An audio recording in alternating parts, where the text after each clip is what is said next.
Stop right now. If you're 60 or older, the supplement you're reaching for could be silently destroying your heart, your brain, or your medication regimen. If this made you pause, let me know in the comments what you're taking right now. I'm a clinical nutritionist who has spent 2 decades working with seniors who want to stay active, enjoy their grandchildren, and avoid unnecessary hospital visits. You've probably heard that once you pass 60, the body needs a little extra help. Vitamin D for strong bones, fish oil for a healthy heart, herbal blends for joint comfort. The industry paints these pills as harmless, even essential. But the truth is far more complicated, especially when you're already juggling blood pressure medicine, cholesterol pills, and maybe a blood thinner. Why does this matter? Because an ill-chosen supplement can amplify side effects, trigger dangerous interactions, or simply waste money while doing nothing at all. Imagine waking up one morning feeling unusually dizzy, only to discover that a healthy capsule you've been taking for months is the hidden culprit. That could have been avoided if you knew the facts. There are 3 supplements that many men over 60 trust without question, yet they can be more harmful than helpful. In the next few minutes, I'm going to walk you through each one, explain why they seem so appealing, and reveal the real impact they have on a body that's already changing with age. By the end of this segment, you'll have a clear plan to protect yourself and still get the nutrients you need. First up is high-dose vitamin E. The bottle promises antioxidant protection, heart health support, and even anti-aging benefits. It sounds like a win-win, especially when you see glossy ads showing energetic seniors climbing mountains or playing tennis. The idea is simple. More antioxidants mean less damage from free radicals, right? In reality, when you push vitamin E intake far beyond the modest amount found in a balanced diet, it can flip from a protector to a promoter of oxidative stress. What actually happens inside your body is that excess vitamin E can interfere with vitamin K, the vitamin responsible for blood clotting. If you're on a blood thinner like aspirin or warfarin, that interference can raise your risk of bleeding. Even a small cut could become a serious problem. Studies in older adults have shown that high-dose vitamin E is linked to an increased chance of hemorrhagic stroke and even a higher overall mortality rate. And for men, there's evidence suggesting that very high levels might stimulate the growth of certain prostate cells. Let me share a quick story. Carlos, a 78-year-old retired mechanic, started taking 400 international units of vitamin E every day after his doctor suggested it for heart health. He was also on a low-dose blood thinner for atrial fibrillation. A month later, he experienced a minor stroke that left him with temporary speech difficulties. The neurologist later discovered that his vitamin E levels were well above the normal range, and the combination with his blood thinner had made his blood too thin. Carlos stopped the supplement immediately and, with careful monitoring, recovered fully. The lesson here is clear. If you're on any blood-thinning medication, stop high-dose vitamin E now. So what's the safe alternative? Instead of loading up on pills, aim for natural sources of vitamin E. A handful of almonds, a tablespoon of wheat germ oil, or a drizzle of olive oil each day can give you the amount your body truly needs, about 15 milligrams, which is roughly the amount found in a standard multivitamin. Those foods also come with other beneficial nutrients that work together, unlike an isolated high dose. If you found this eye-opening, smash that like button if this resonated with you. Now let's move on to the next miracle many of you probably already have on the kitchen shelf: fish oil, often marketed as super omega. The promise is seductive. Lower triglycerides, protect your heart, keep your mind sharp. The label will tout EPA and DHA for brain health, and you might think, I'm already doing the right thing. The problem begins the moment the capsules sit on a shelf for months. Fish oil is highly prone to oxidation, turning it from an antioxidant into a pro-oxidant that can actually damage cell membranes. On top of that, not all fish oil is created equal. Some cheap brands contain trace amounts of contaminants like polychlorinated biphenyls or mercury, substances that accumulate in the body over time and can affect hormone balance, especially in older men. The dosage matters too.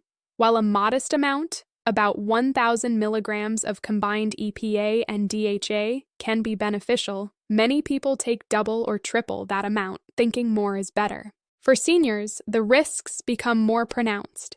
If you're already on a blood thinner, the extra omega-3 can further inhibit platelet aggregation, raising the chance of bruising or bleeding in the brain.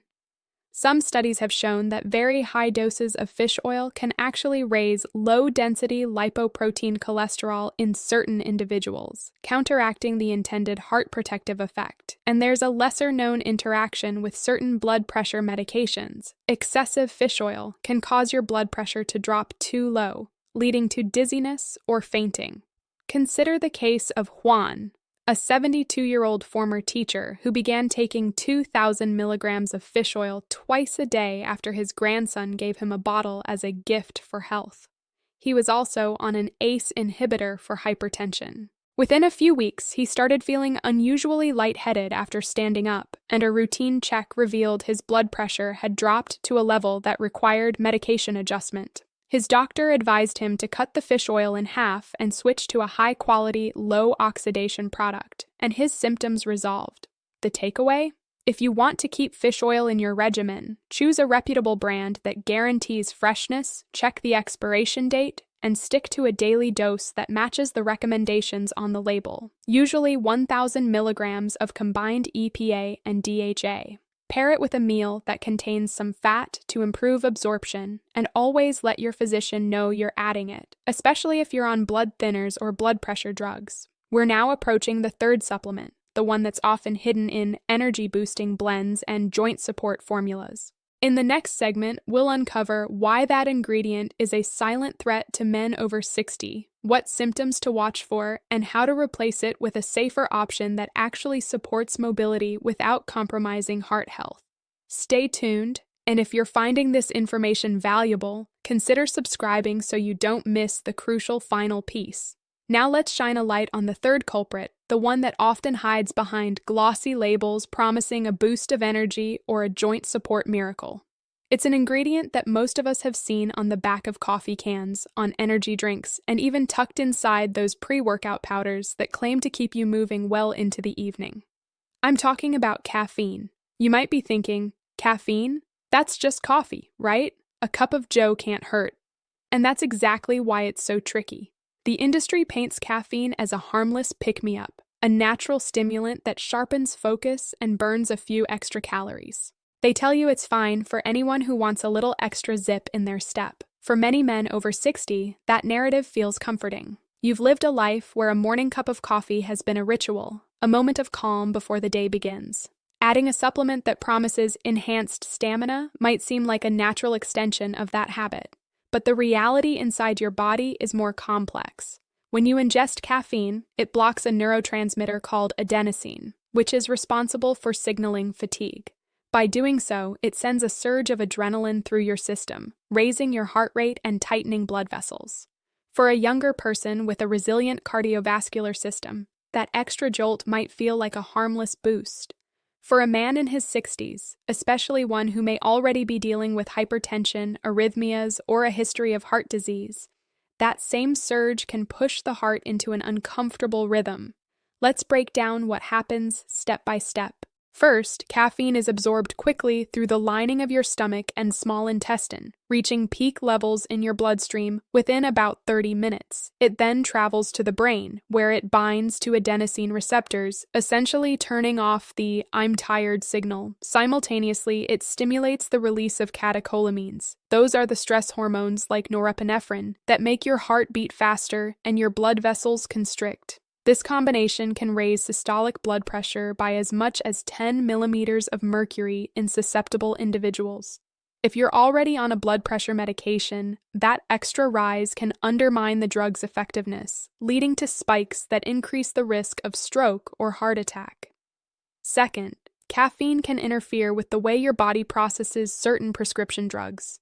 For example, many older men take beta blockers to control heart rate and blood pressure. Caffeine's stimulatory effect can blunt the beta blocker's calming influence, making you feel palpitations or a racing heartbeat even though you're taking your medication as prescribed. It can also affect diuretics, which are commonly used to manage fluid buildup in conditions like heart failure.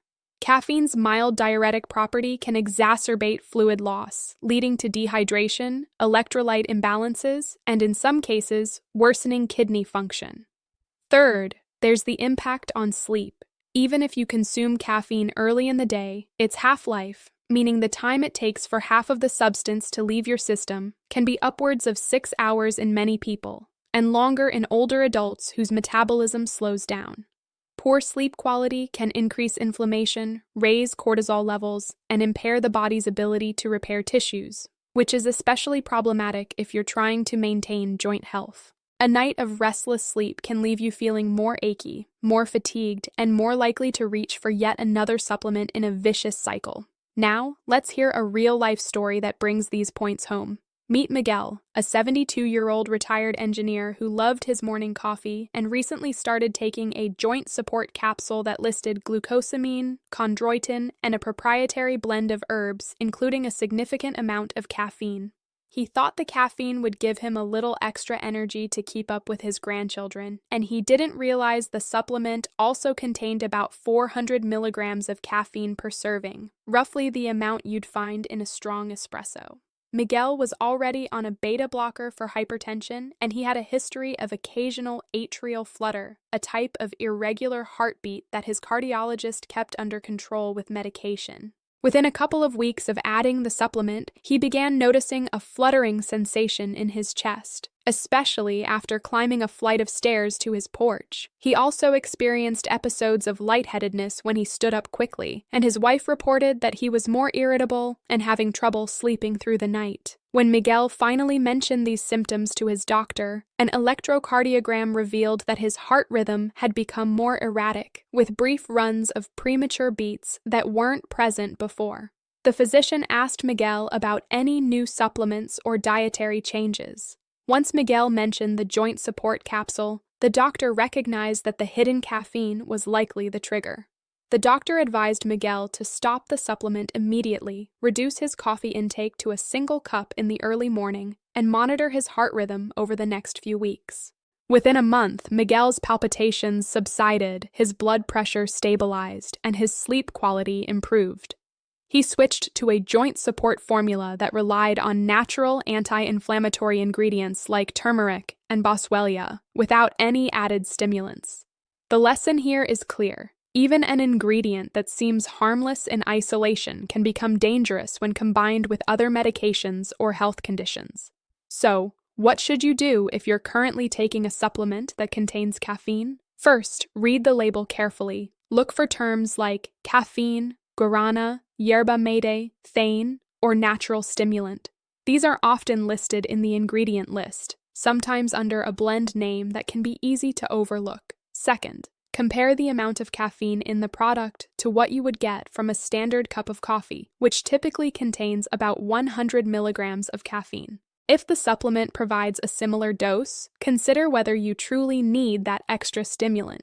Third, talk to your physician or pharmacist. Let them know about every supplement you're taking, even those that seem benign. They can help you assess whether the caffeine dose is safe given your current medication regimen and health status. Fourth, if you need an energy boost, explore alternatives that are gentler on the heart. Some options include a short walk outdoors, a few minutes of light stretching, or a glass of water with a splash of lemon. Simple actions that can increase alertness without the cardiovascular strain. For those who enjoy the ritual of a warm beverage, consider decaffeinated coffee or herbal teas like rooibos or chamomile, which provide comfort without the stimulant effect. Now that we've uncovered the hidden dangers of caffeine in energy-boosting and joint support supplements, let's recap the 3 culprits we've discussed today. First, the high-dose vitamin E that can interfere with blood clotting and increase bleeding risk, especially if you're on aspirin or warfarin. Second, the super omega fish oil that, when taken in excessive amounts, can raise low-density lipoprotein cholesterol, cause excessive bleeding, and lower blood pressure dangerously if you're on antihypertensive drugs. And third, the caffeine hidden in many pre-workout and joint formulas, which can trigger arrhythmias, raise blood pressure, disrupt sleep,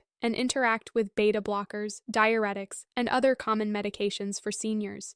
Each of these supplements may appear on the shelf with promises of health and vitality, But the reality is that the one-size-fits-all approach simply doesn't work for men over 60. Your body processes nutrients differently now, and the margin for error narrows as you accumulate years of medication use and chronic conditions. The safest path forward is to prioritize whole foods, balanced nutrition, and targeted supplementation only when a qualified health professional has identified a specific deficiency or need.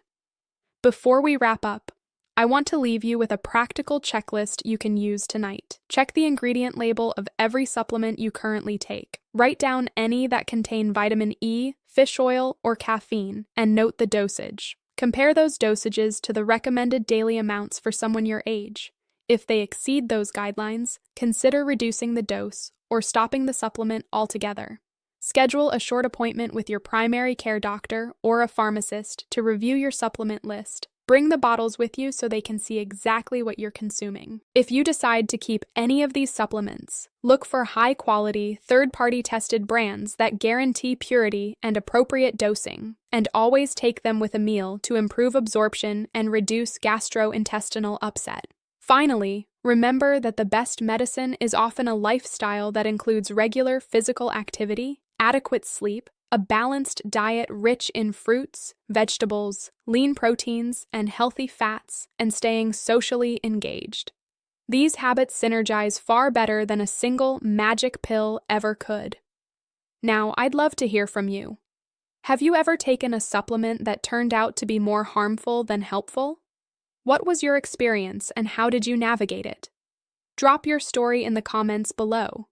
Your experience could help another viewer avoid a costly mistake. If you found this information useful, please give the video a thumbs up. It signals to the platform that this content matters to you, and it helps more people discover these vital warnings. And if you think a friend or family member could benefit from knowing which supplements to avoid, share this video with them. A simple share could protect someone you love from an unnecessary health scare. For more practical health advice tailored to men over 60, consider subscribing to the channel. I post new videos every week, covering topics from nutrition and exercise to medication safety and mental well-being. By subscribing, you'll stay informed and empowered to make the best choices for your health. Thank you for spending this time with me. Remember, the goal isn't to scare you. It's to give you the tools to make informed decisions, protect your heart, and keep you active for the moments that truly matter. Take care of yourself, stay curious, and I'll see you in the next video. If you've learned something new today, let that knowledge become a small but powerful shield for your health. Think about the people who look up to you, your children, your grandchildren, the friends you meet at the club. A simple comment below can spark a conversation that might save them from a hidden danger. What supplement have you been questioning lately? Share your story, because real-world experience often teaches us more than any textbook. A quick thumbs up not only tells the platform that this information mattered to you, it also helps the algorithm bring these warnings to more men who need to hear them. And if you know a buddy who's been reaching for that miracle bottle, forward this video to him. Sometimes a gentle nudge from a friend is the push they need to pause and reassess. For those who want to keep the momentum going, consider hitting the subscribe button. Every week, I break down the latest research, practical tips, and safe alternatives tailored specifically for men over 60. By staying subscribed, you'll have a trusted source ready whenever a new health question pops up. Remember, the best defense is informed action. Keep asking questions, keep checking labels, and keep prioritizing the habits that truly support a long, active life. Stay safe, stay strong, and I'll catch you in the next episode.